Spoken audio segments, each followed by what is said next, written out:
பிள்ளைய காப்பாத்த எதுவும் செய்ய முடியலனா எதுக்கு இந்த வேலை? எதுக்கு இந்த யூனிஃபார்ம்? எல்லாத்தையும் காட்டி ஏறிங்க.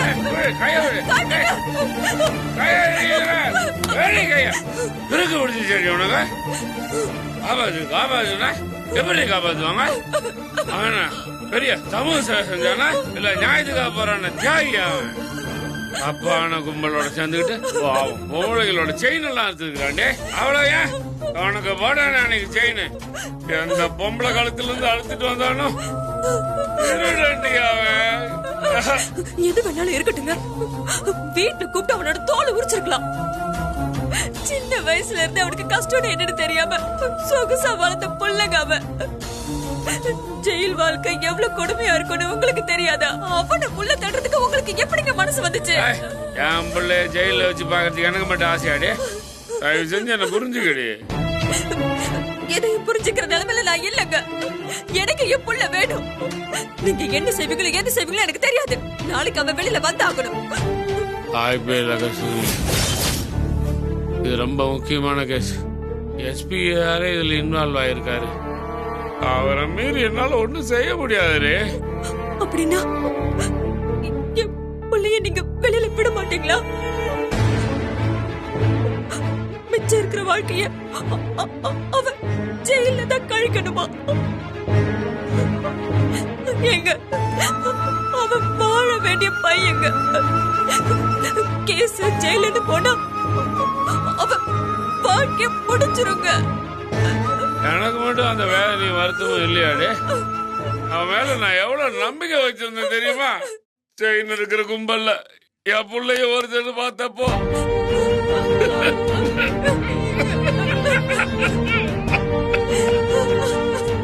நெஞ்சே வெடிச்சு போச்சுரே. குருமூர்த்தி வாழ்க்கையில இது வரைக்கும் எதுக்கும் கலங்கினது இல்லடி. என் பெத்தவ செத்தப்ப கூட விதி முடிஞ்சு போயிட்டான்னு அழாம நின்ன வண்டி நானு. ஆனா டிபார்ட்மெண்ட் முன்னாடி என் புள்ள என்ன கூணி குறுகி நிக்க வச்சிட்டான் தெரியுமா? இதுக்கு காரணம் நீங்க தாங்க. நீங்க மட்டும்தான். தினம் ராத்திரி லேட்டா வரும், ஊரை சுத்துறான்னு உங்ககிட்ட பல தடவை சொன்னேன். நீங்க தான் அதை காதுலயே போட்டுக்கலையே. ஆம்பளன்னா அப்படிதான் இருப்பான்னு அவனுக்கு சப்போர்ட்டா தானே பேசிட்டு இருந்தீங்க. அப்பவே அவனை கூப்பிட்டு கண்டிச்சிருந்தா அவன் மாறி இருப்பாங்க. அவன் இஷ்டத்துக்கு ஆட விட்டதுனால்தான் எந்த நிலைமைக்கு வந்திருக்கான். பேசுக சார். அவன் லேட்டா வரான்னு தானே சொன்னான். தப்பான வழியில போறான்னு சொன்னியாடே. நான் பொறுப்பா வளர்க்கல. அவன் கெட்டு போறதுக்கு நான் தான் காரணம் வாய்கிடிய பேசுறல்ல. அவனை கண்டிச்சு வளர்க்கிற பொறுப்பு உனக்கு இல்லையாடே. நான் காலையில போயிட்டு ராத்திரி தான் வரேன். பையன் கூட நிறைய நேரம் இருக்கிறது நீ தானே. நீ தாண்டி அவனுக்கு நல்லது கெட்டதெல்லாம் சொல்லி வளர்த்துருக்கணும். நாம பெற்றது ஒரே புள்ள. அவனை ஒழுங்கா வளர்க்க உனக்கு துப்பு இல்ல. எம்மையில குத்து சொல்றியா? நீங்க கோவப்பட்டாலும் அதாங்க உண்மை. பொண்ணுங்க அம்மா பார்த்துதான் கத்துப்பாங்க. பிள்ளைங்க அப்பா பார்த்துதான் எல்லாத்தையுமே கத்துப்பாங்க. நீங்க தப்பா இருக்க போய்தான் அவனும் அப்படி இருக்கான். நீ பொறுப்பு இல்லாம நடந்துகிட்டு என்ன குத்தம் சொல்லாத. குருமூர்த்தி வெளியே எப்படின்னு தெரியாது. ஆனா என் பிள்ளைக்கு நான் நல்லா அப்பனா தான் இருந்திருக்கிறேன். அவனை பெரிய காலேஜில் சேர்த்து படிக்க வச்சேன். அவன் கேட்டதெல்லாம் வாங்கி கொடுத்துருக்கிறேன்.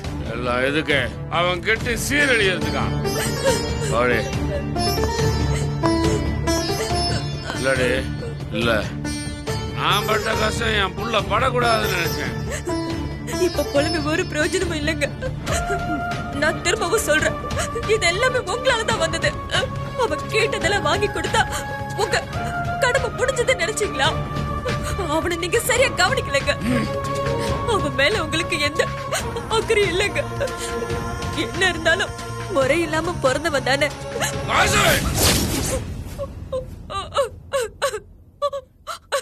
நீங்க அடிச்சாலும் உதைச்சாலும் எனக்கு கொண்டாலும் இதுதாங்க உண்மை.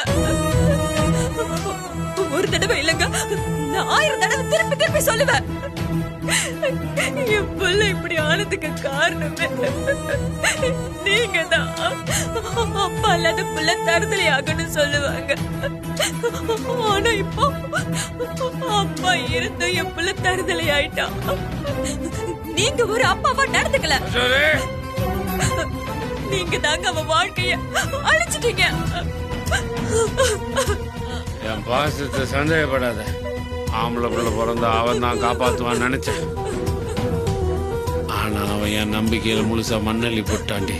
சாரி, எனக்கு பேரை வெற்றின்னு வச்சுட்டு குருமூர்த்தி வாழ்க்கையில தோத்து போயிட்டாண்டி.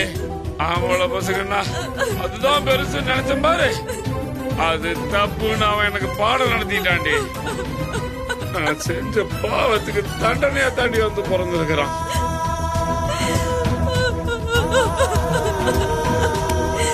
வெற்றி,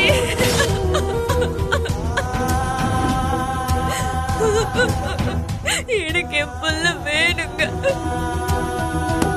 தயவு செஞ்சு என் பிள்ளைய கூட்டிட்டு வாங்க.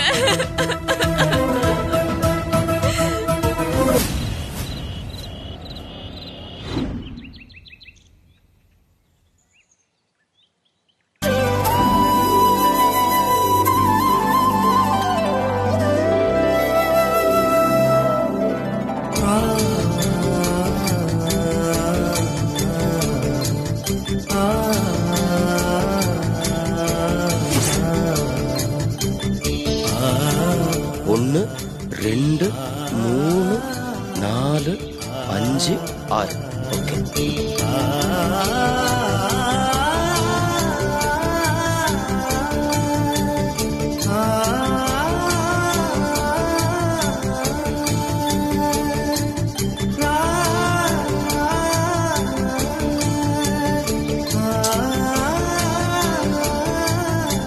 இவ்வளவுதான் புரிஞ்சுக்க முடியலன்னா இவ போடுற கோலத்தையும் புரிஞ்சுக்க முடியல.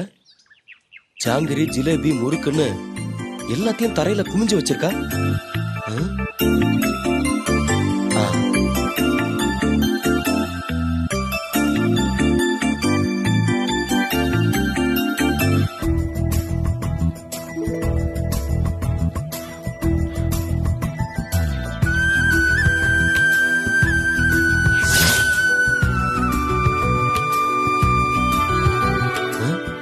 கோலத்துக்கு சம்பந்தமே இல்லாம எதுக்கு அந்த கோடு? PhD முடிச்சவங்க கிட்ட LKG கேள்வி கேட்க கூடாது. நம்மளும் போட்டு வைப்போம். நடக்கிறது நடக்கட்டும்.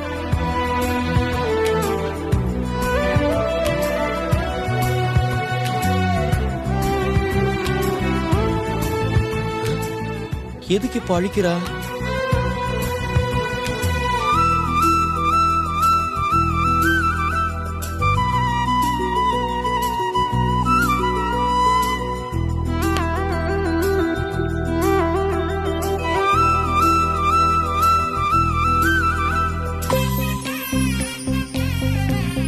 என்ன பண்றீங்க சார்?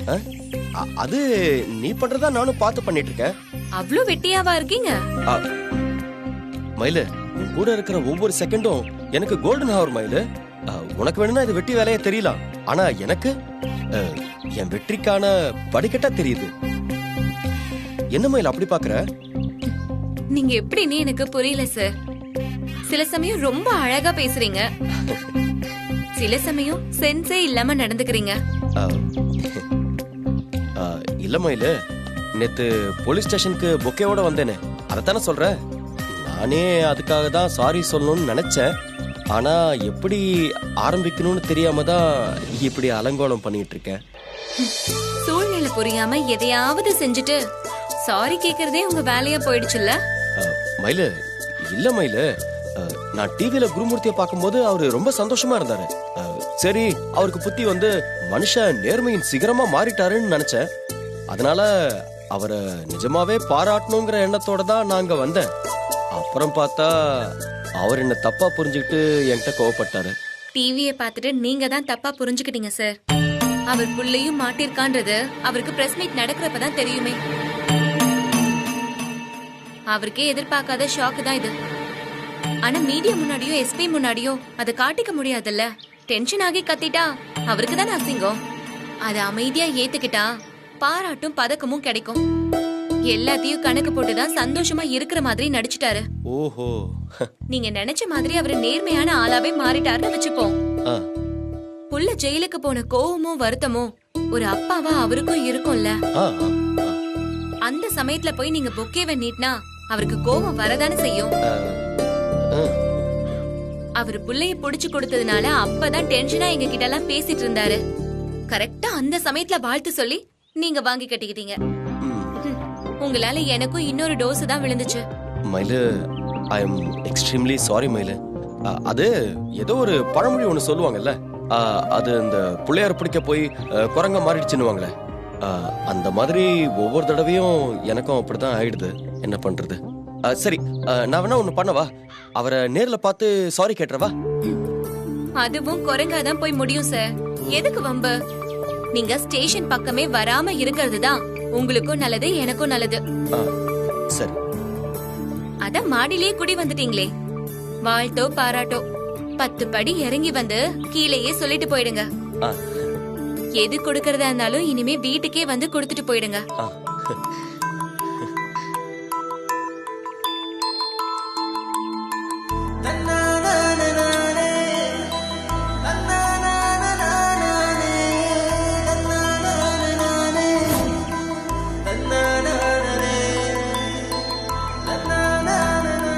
என்ன சார் பேச்சே காணும்? ஓகே ஓகே மயிலு, நீதான் வீட்டுக்கே வந்து பாருங்கன்னு சொல்லி பெர்மிஷன் கொடுத்துட்டல, எனக்கு இது போதும். ஆனா ஒண்ணு, இப்போ நீ சொல்லிட்டு வீட்டுக்கு நான் வந்து கொடுக்கும்போது வேண்டான்னு சொல்லக்கூடாது, சரியா? அதெல்லாம் அப்புறம் பேசுவோம். இனிமே ஸ்டேஷனுக்கே வர மாட்டேன்னு சொல்லுங்க. சரி, இதுக்கப்புறம் நான் ஸ்டேஷன் பக்கமே வர மாட்டேன், சரியா? ஒரு வகையில நீங்க வந்ததும் நல்லாதான் இருந்துச்சு சார். சாரோட கோவத்தால எல்லாருமே ரொம்ப டென்ஷனா இருந்தோம். அப்பாவிய நீங்க பொக்கே கொடுக்க வந்ததும் அந்த டென்ஷன் எல்லாம் காணாம போயிடுச்சு. தேங்க்ஸ்.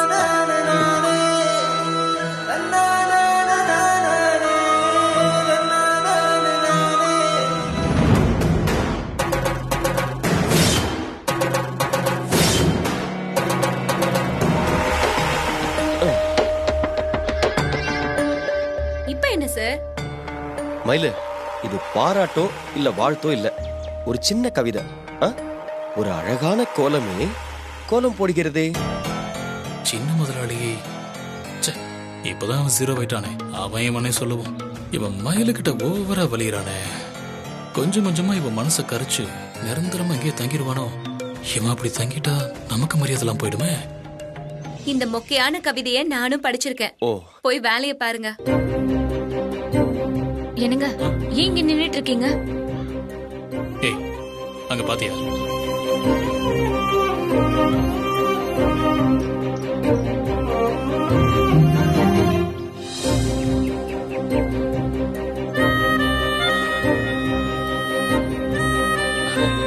நல்லா இருக்கு. மயிலு மயிலு மயிலு, ஒரு நிமிஷம். அப்படியே என் குளத்தையும் முடிச்சு வச்சுட்டா நல்லா இருக்கும். ப்ளீஸ் கொஞ்சம் ஹெல்ப் பண்ண ப்ளீஸ்.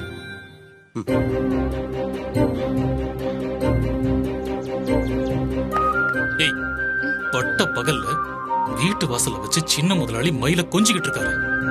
இதெல்லாம் உங்களுக்கு தப்பாவே தெரியலையா? இது யாரும் கேட்க மாட்டீங்களா? தப்புன்னு அவளுக்கு எடுத்து சொல்ல மாட்டீங்களா? தப்புங்கிறது நாம பாக்குற பார்வையில தாங்க இருக்கு. மயில அவருக்கு கோலம் போட சொல்லி கொடுக்கறா, இதுல என்ன இருக்கு? சார் இந்த குடும்பத்துக்காக நிறைய உதவி செஞ்சிருக்காரு. அனாவசியமா அவரை சந்தேகப்பட்டு பேசாதீங்க. எப்படியோ போங்க.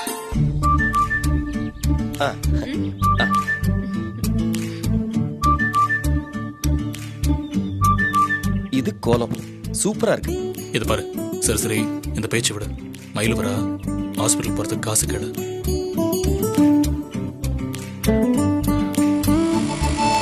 என்ன மாமா? மயில அக்கா, இன்னைக்கு செக்கப்காக ஹாஸ்பிட்டல் போனோம். ஐயோ சாரிக்கா, நான் இப்ப டியூட்டிக்கு கிளம்பிட்டு இருக்கேன். மாமா தான் இருக்காருல்ல, நீ அவர் கூட போயிட்டு வந்துரு. ஏய், பணம் இல்லங்கிறதுன பிரச்சனை. அவ ஆள் இல்லைன்னு நினைச்சு ஏன் கூட போயிட்டு வான்னு சொல்றான்.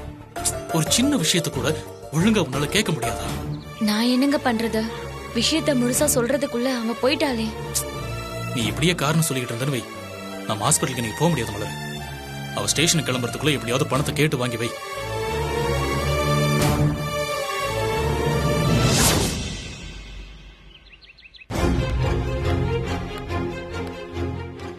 கஸ்தூரி, கஸ்தூரி,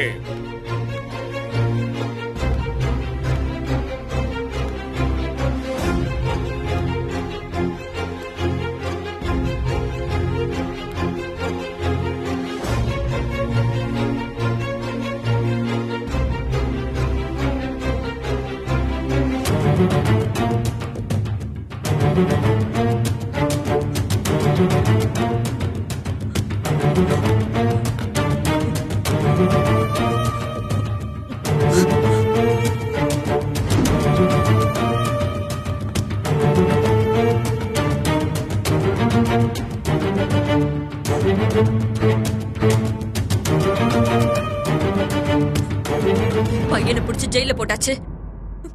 இன்னும் என்ன பாக்கி இருக்குன்னு வேலைக்கு கிளம்பிட்டீங்க. உங்களுக்கு கொஞ்சம் கூட மனசாட்சி இல்லையாங்க?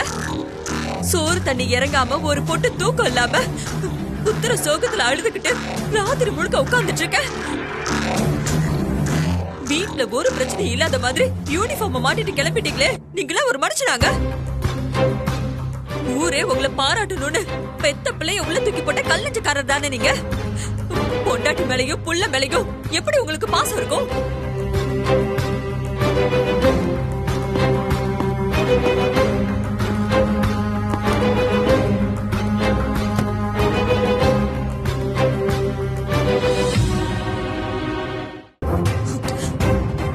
நீங்க வேணாலும் எந்த உணர்ச்சி இல்லாத பாறை மாதிரி இருங்க. என்னால உங்களை மாதிரி எல்லாம் இருக்க முடியாது. எனக்கு என் புள்ள வேணும். நீங்க என்ன செய்வீங்கன்னு எனக்கு தெரியாது. இன்னைக்கே என் புள்ள வீட்டுக்கு வந்து ஆகணும். இல்ல உங்க மனசுல என்னதான் நினைச்சிட்டு இருக்கீங்க? புள்ளைய பாக்கணுங்கிற பரிதாபத்துல நான் கதறிட்டு இருக்கேன்.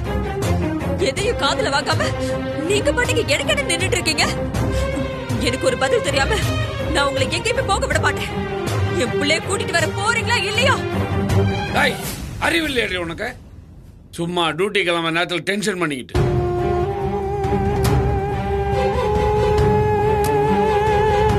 பிள்ளைய கூட்டுவானா எப்படி கூட்டு வருவாங்க? அவன் வீட்டுல கோவிச்சுட்டு போய் எங்கேயாவது உட்காந்து இருக்கானா போய் சமாதானம் பண்ணி கூட்டு வரதுக்கு கோர்ட் அவனை ரிமாண்ட் பண்ணி ஜெயில வச்சு அவன் என்ன சமூகத்துக்கு நீதி கேட்கறதுக்காக ஜெயிலுக்கு போனானா இல்ல சத்தியாகிரகம் பண்ண போனான்? கூத்தடிக்கிற செலவுக்காக 4 பேரோட செயினை பறிச்சவன ஒரே நாள் வெளியே விட்டுருவாங்களா? குறைஞ்சபட்சம் 10 வருஷமாவது உள்ள இருந்து தாண்டி வருவான். 10 வருஷமா? ஒரு நாள் அவ உள்ள இருக்கிறதே என்னால தாங்கிக்க முடியாதுங்க. நீங்க என்னமோ 10 நிமிஷம் மாதிரி 10 வருஷம் சாதாரணமா சொல்றீங்க. அத்தனை நாள் அவ உள்ள இருந்தா அவ வாழ்க்கை வீணா போயிடுங்க. ஏங்க ஏதாவது செஞ்சு அவனை வெளியில கூட்டிட்டு வாங்க. முடியாது. ஒருக்கி பயல பேத்துட்டு உனக்கு புத்திர பாசம் கேக்குதா? இனிமே அவனுக்காக நான் ஒரு துரும்ப கூட கிள்ளி போட மாட்டேன். பெத்தவங்களோட நம்பிக்கையை கொண்டவனுக்கு இந்த தண்டனை தேவைதான். எத்தனை வருஷம் ஆனாலும் அவன் உள்ளே இருக்கட்டும். அப்பதான் அவனுக்கு புத்தி வரும். என் பாசம் கத்து கொடுக்காத பாடத்தை ஜெயில் வாழ்க்கை அவனுக்கு கத்து கொடுக்கட்டு. அவன் கஷ்டத்தெல்லாம் அனுபவிக்கணும். அப்பதான் புரியும் நாம எப்படிப்பட்ட வாழ்க்கை அமைச்சு கொடுத்தோம்னு. இனிமேதான் அவன் புரிஞ்சுக்க போறான். தப்பான சவகாசத்தால இதை தொலைச்சிட்டு இப்ப உள்ள இருக்கான்ல அவன் புத்தியில உரைக்கிட்டோம். அவன் திருந்தி வர்றதுக்கு காலம் கொடுத்த வாய்ப்பா இதை நீ நினைச்சுக்க. ஜெயிலுக்குள்ள இருக்கிறதான் அவன் திருந்தறதுக்கு ஒரே வழி. ஏங்க நான் சொல்றத கொஞ்சம் கேளுங்க. ஏங்க நான் என் பிள்ளைய பாக்கணுங்க. என்ன அவன்கிட்ட கூட்டிட்டு போங்க. அவன் செயின தானே இருந்தா யாரையும் கொல்லலையே. யார் யார்கிட்ட எத்தனை பவுன் எடுத்தான்னு சொல்லுங்க. நம்ம சொத்தை விட்டாது அவங்க கிட்ட திருப்பி கொடுத்துடலாங்க. எங்க நேத்து காலையில புறப்பட்டு போன புள்ளங்க அவன். ராத்திரி வீட்டுக்கு வர வேண்டிய பிள்ளைய அப்படியே ஜெயிலுக்கு அனுப்பிட்டீங்களே. அவன் சாப்பிட்டானா தூங்கினானா எதுவுமே தெரியலையே. என் புள்ள அங்க என்னெல்லாம் கஷ்டப்படுறாங்கிற நினைப்பே எனக்கு கொஞ்சம் கொஞ்சமா சாகடிக்குதுங்க. எங்க ஒரே ஒரு தடவை பார்த்தாதான் என் மனசு ஆறுங்க. கஸ்தூரி, ஜெயில போய் அவனை அக்யூஸா பாக்குற அளவுக்கு என் மனசுல திடம் இல்ல. என்ன நீ கட்டாயப்படுத்தாத. வேணும்னா அவனை பெயில் எடுக்கிறதுக்கு முயற்சி பண்ண தள்ளு. எங்க எங்க அப்படியெல்லாம் சொல்லாதீங்க. நான் இப்பவே அவனை பார்க்கணுங்க. தப்பு செஞ்சதுனாலயே அவன் நம்ம புள்ள இல்லைன்னு ஆயிடாதுங்க. அவன் ரொம்ப நொந்து போயிருப்பாங்க. எங்க இந்த மாதிரி நேரத்துலதான் நாம அவனுக்கு ஆதரவா நிக்கணும். உனக்கு நாங்க இருக்கோன்னு அவனுக்கு தைரியம் சொல்லணும். இல்லன்னா பெத்தவங்களே நம்மள கைவிட்டுட்டாங்களேன்னு அவன் மனசு உடைஞ்சு போயிடுவாங்க. தயவு செஞ்சு என்ன அவகிட்ட கூட்டிட்டு போங்க. உங்களை கெஞ்சி கேக்குறேங்க. தயவு செஞ்சு என்ன அவங்கிட்ட கூட்டிட்டு போங்க. உங்களை ரொம்ப கெஞ்சி கேக்குறேங்க. என் பிள்ளைய நான் பார்க்கணும்.